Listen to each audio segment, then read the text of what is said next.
All right. Hold on.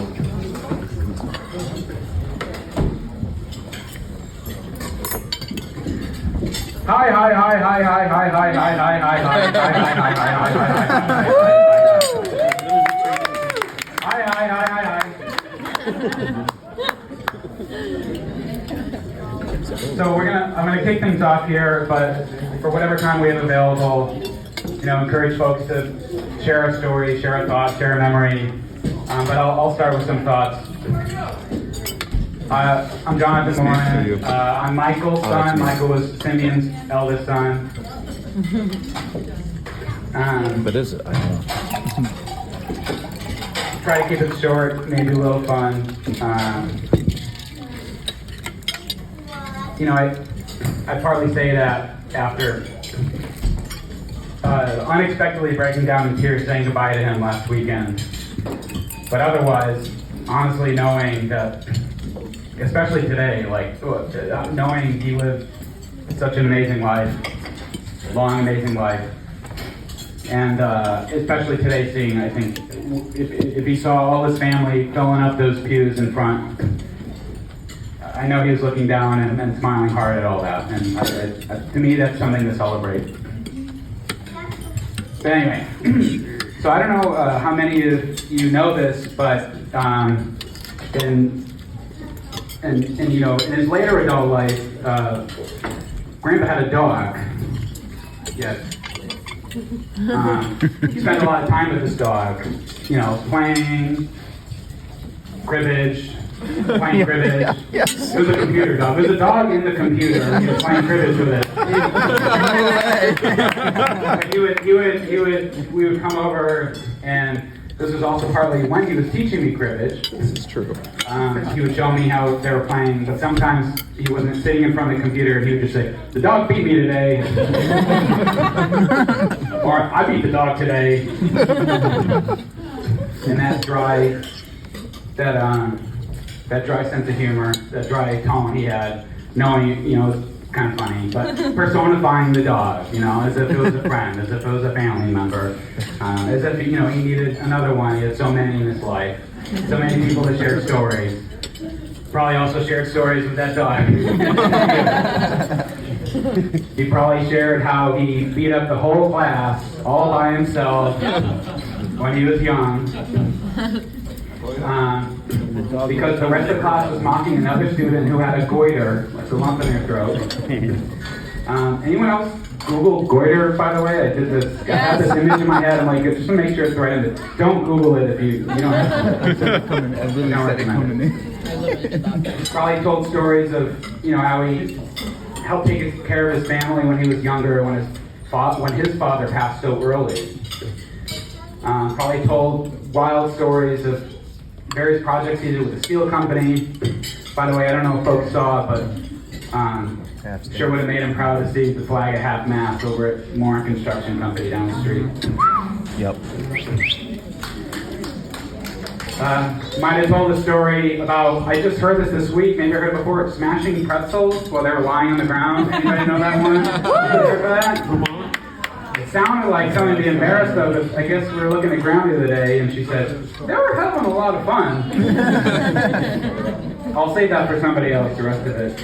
I don't want to take up too many stories, but I bet, I'll cut it with the silly dog joke here, but I bet even the dog broke from the computer screen to give the two a couple times, indicating, I don't know if you know this parlance, but indicating that you've heard that story not once, not twice, but more than twice from Simeon.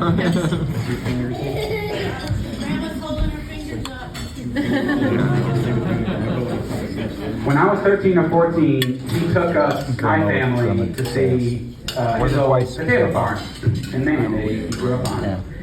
We all got into a single van, the 7 of us. So my dad, Michael, my mom, Diane, my brother Matthew, my sister Allie, Grandma Yvonne, and Grandpa Simeon. All in one van, over 16 hours of driving together. Yep. Facts. Yeah. What else would you want being 13 years old? But Canada? Yeah, we did the same. The potato farm. And we saw where Grandma grew up in Van Buren. We saw where Grandpa grew up in Caribou. And, you know, again, like being 13, like, what are we doing? But I was reminded, actually, by the way, we had a tape recorder, taping stories. My dad has archives of tapes that I think, you know, we can look forward to continuing to discover even more stories. And I was, you know, why did we have that? I think at some point it was said, hey, you won't be around forever. We have to capture these stories. But you know, that was in the 90s. And Simeon showed us, decades later, now, still telling stories for decades past that. He showed us his strength, his resolve, the strength he had. The number of times it was looking like it was Simeon's time, but Grandpa said, no, not yet. Speaking of his strength, you know, something I think of from time to time. I don't personally know actually that much of when he stopped drinking alcohol, or how that all unfolded, or maybe I was told, but I don't remember. But whatever was said back then, whatever motivation his family that loved him so much gave him, clearly at some point he made this decision to stop drinking. And to my knowledge, my experience with so many family parties, so many experiences with him, he never touched a drink again. And that's just, there's so many things you could say about him, but that's something that stuck with me. I think about that from time to time. That's amazing, the resolve he had to do that. And it just, I think about that, I want to say regularly. I'm like, the struggle that can be.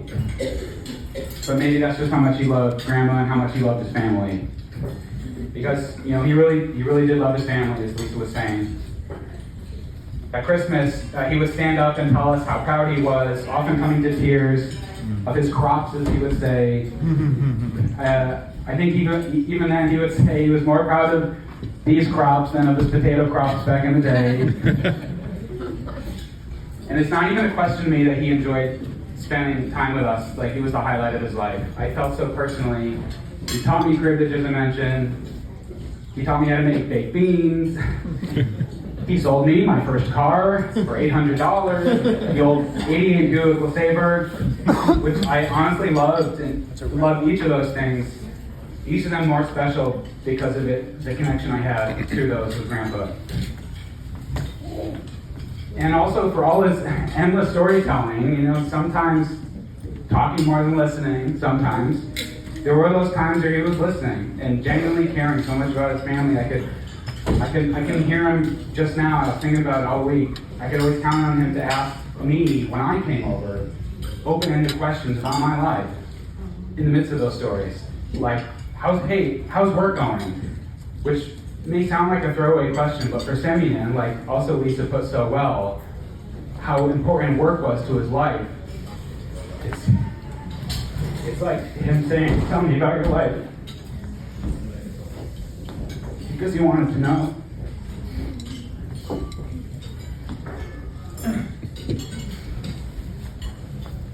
I've told you so much about mine, but I want to hear about yours too, you know? He really did. Earlier this year, Bree and I are so grateful we got to come down and see him with Zuzu, our daughter, now 6 months over here, possibly napping. So glad they got to meet, even if brief. Grandpa just clapping for her and noticing things that we didn't even notice in that room that day, even though he was sitting in the corner kind of quiet. She seems hungry. What? You're not even at the oh wow, she is hungry. Paying so much attention. Well, I'll pass it on to Reed here and encourage others to come share stories, but just encourage folks to be present here. And Calvin first. Whether it's a story or a feeling or a memory, whatever you want to share. After Calvin, after Reed, look forward to hearing more stories. Let's keep those going, not just today, but long after. Pull up those audio tapes from Canada. Let's keep learning about the amazing life Simeon had. We love you, Grandpa.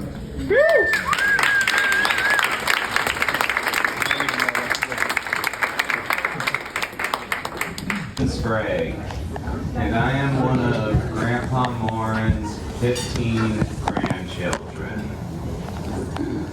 I have many fond memories of the times I spent with Grandpa. Most of all, I really enjoyed the various card games we played together. He was a very good card player, so I usually wanted him on my team. Wouldn't you? Let's remember him for all the warmth and joy he brought into our lives. We may be saying goodbye to a huge part of our family, but let's appreciate the family we still have. Because I think that is what he would want us to do. I'm proud to be one of Grandpa's grandchildren and grateful to be a member of this special family he loved so much. I will miss him dearly, and I hope he rests in peace.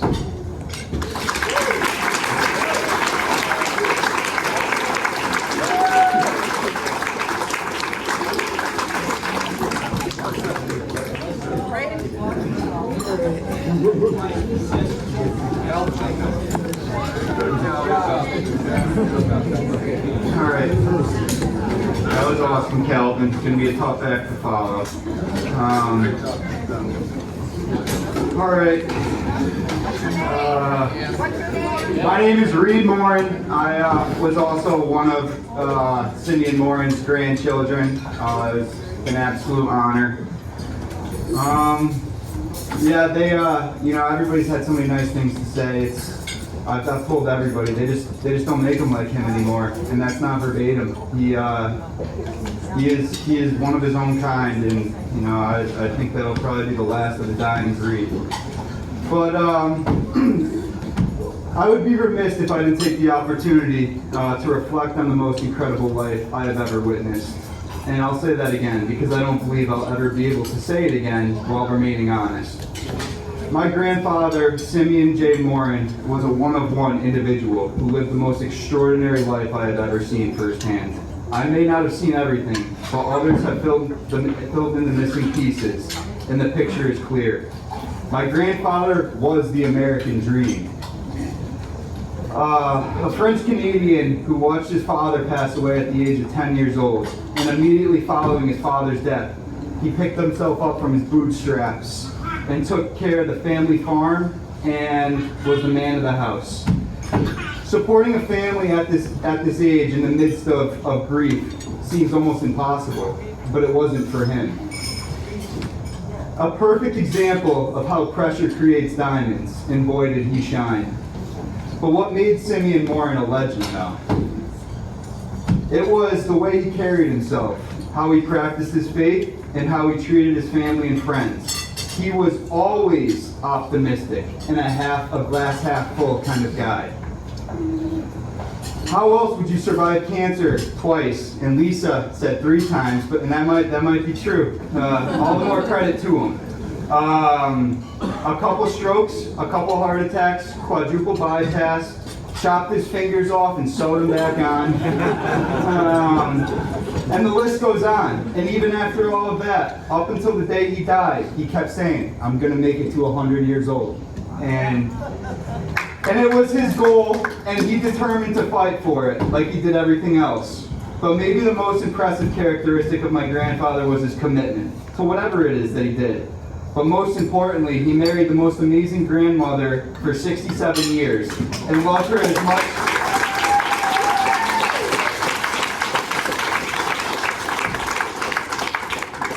He loved her as much the day he passed as on their wedding day. And I can count the couples I've encountered who have been married that long on one hand with a couple fingers left over.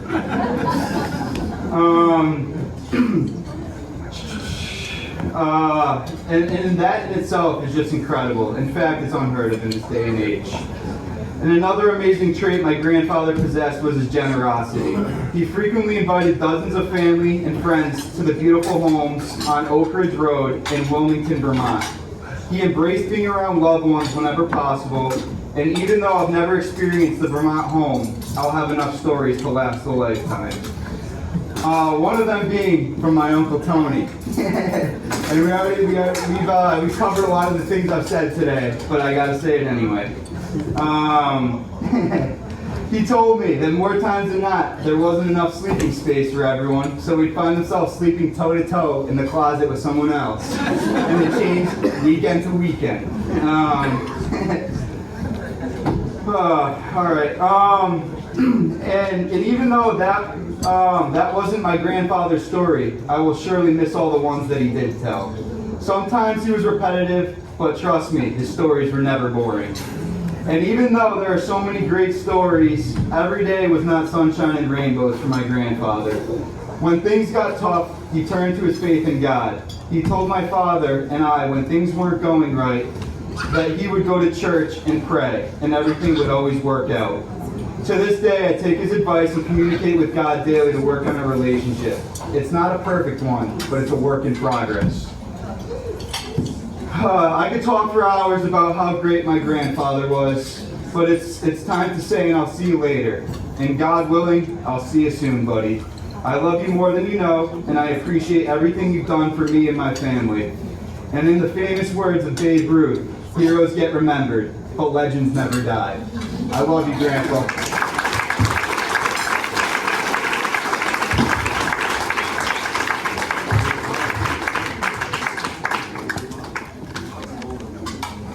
Anybody else? Anybody else want to go up and talk? Hold it. It's line now. Try to give everybody a turn.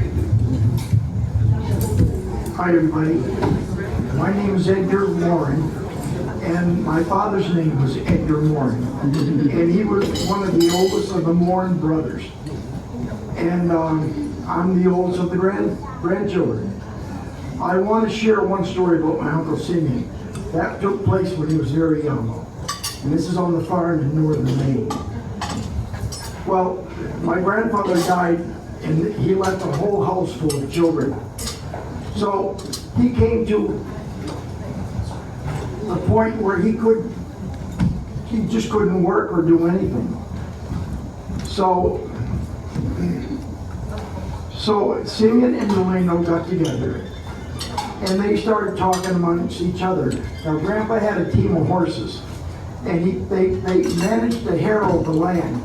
Harrowing the land is getting it ready for the seeds, for the potatoes. There was a big sale going on in Presque Isle for tractors, and I believe it was an H. I don't know the brand, but anyway, they needed a tractor to get the farm in. And Simeon was on his deathbed. He couldn't help them. So Uncle Simeon took the workhorse, and he harrowed the ground day in and day out.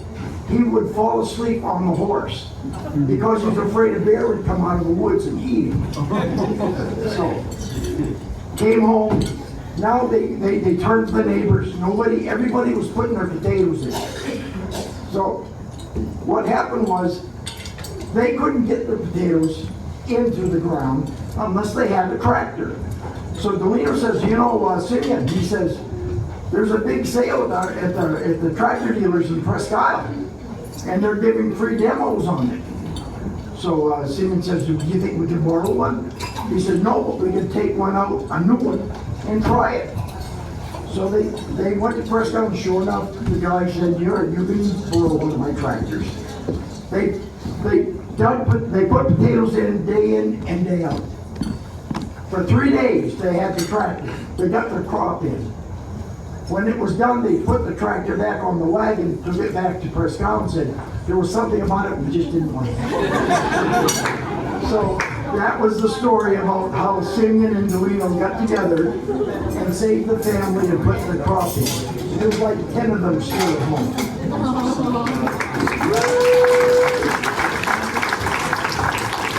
And that's a true story.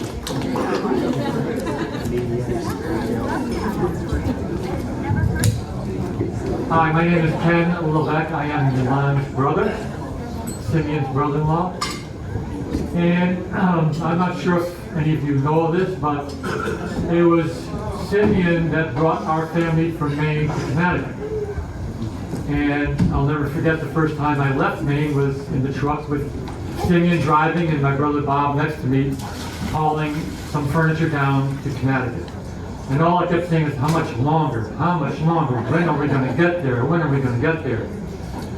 Not only did he drive that time, but he drove right back up to Maine, got another load, and came back down that same day, night, whatever it was. So if it wasn't for him, I still might be in Maine picking potatoes today. I don't know. I don't know. But he provided work and income for everyone in my family, except my brother Bob, who of course was not able to work because he was a paraplegic. But one of the greatest things he ever did, I have a daughter who is she's 40 years old now, and she is bound to a wheelchair. She suffered a horrible illness when she was young. But Simeon used to say all the time, she's going to be okay. She's going to make it. And his faith in my daughter was incredible. And I always admired that about him. He had incredible faith. Thanks.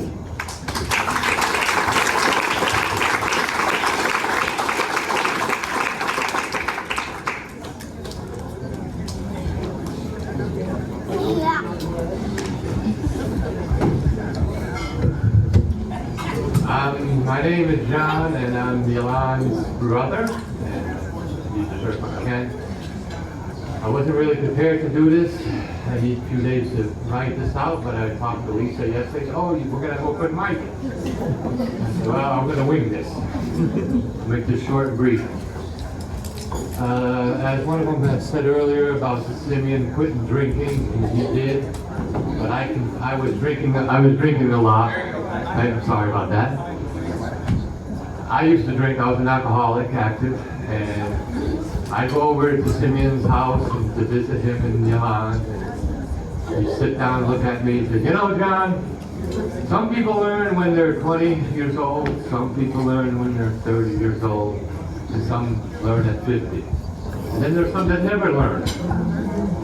You know, and it took time to figure out what he was talking about, but he was talking about me quitting drinking. And after so many years, he even helped me to get into a rehab, and he paid for it with my sister. They paid for me to get sober. I stayed sober 11 months and I failed. I fell on my face. A few years later, I got the hang of it, and today I have almost 26 years in October. I have 26 years clean.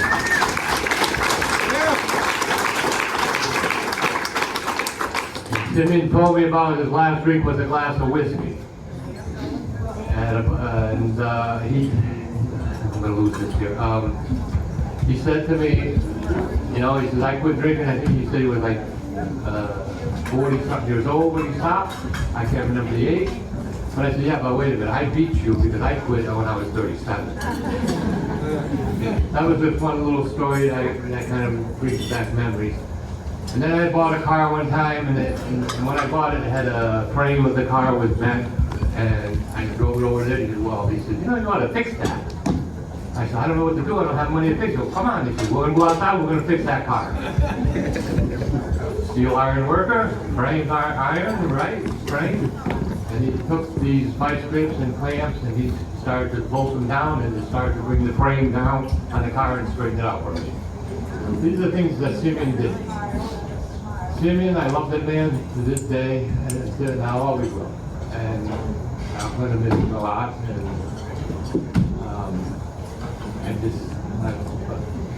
I'm sorry, but that's all I can say at the moment. Thank you.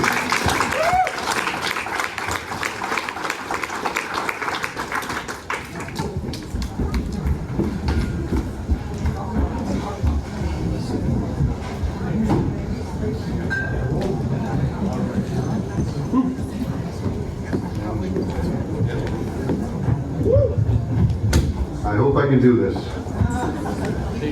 Got it. My father was a builder.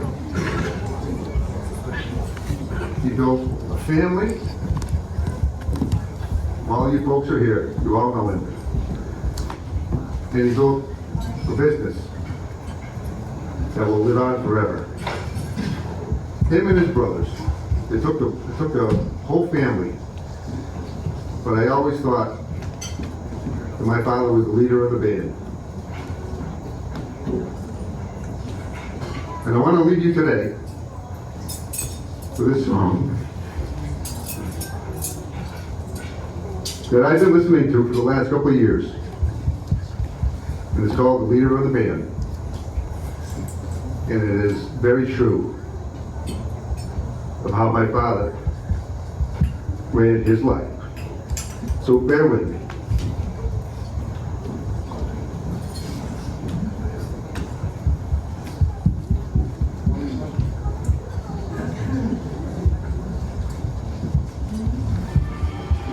This is one of my favorite songs in the whole world. I dedicate this one out to my dad.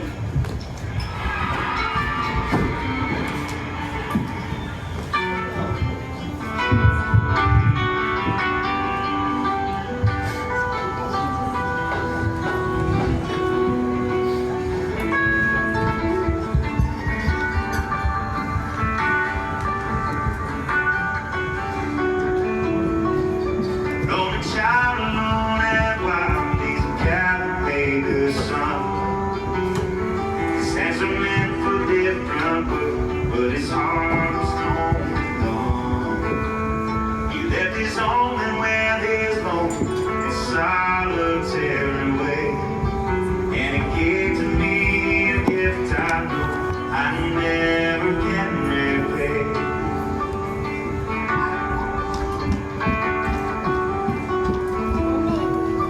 White man music, he denied his sympathy. Tried to be a soldier once, but his music wouldn't wait. He earned his love through discipline, a thundering velvet hand. His gentle means of sculpting souls took me years to understand. Leader of the band is tired, and his eyes are growing old. But his blood runs to my instrument, and his song is in my soul. My life has been a poor attempt to imitate the man. I'm just a living legacy to the leader of the band.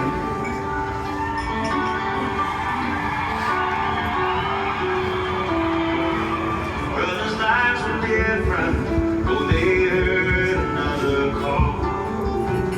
One went to Chicago, and the other to St. Paul.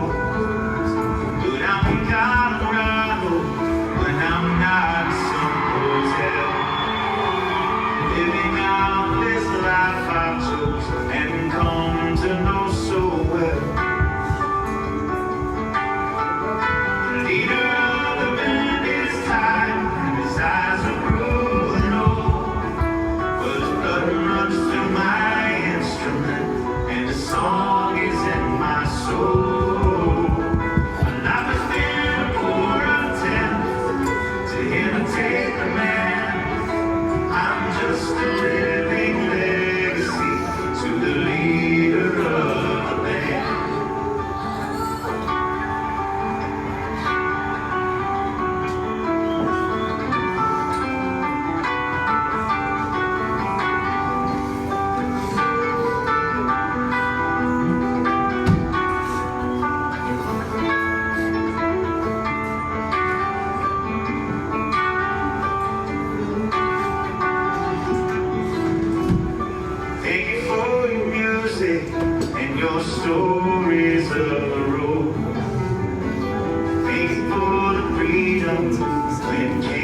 just a living legacy to the leader of the band.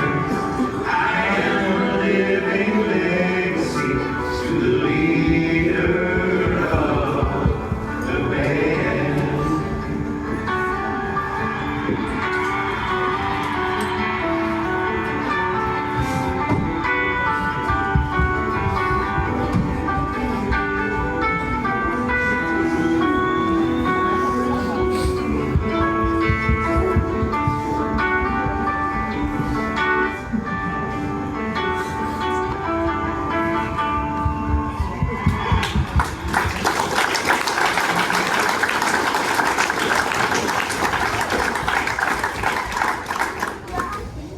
He built two legacies, his family and his business. His family will live on forever, and so will the business. The name will live forever. So I appreciate all you folks for coming today. It is a sheer gratitude from me to see all of the following of you folks who has met him and known him all his life. Because he was a great man.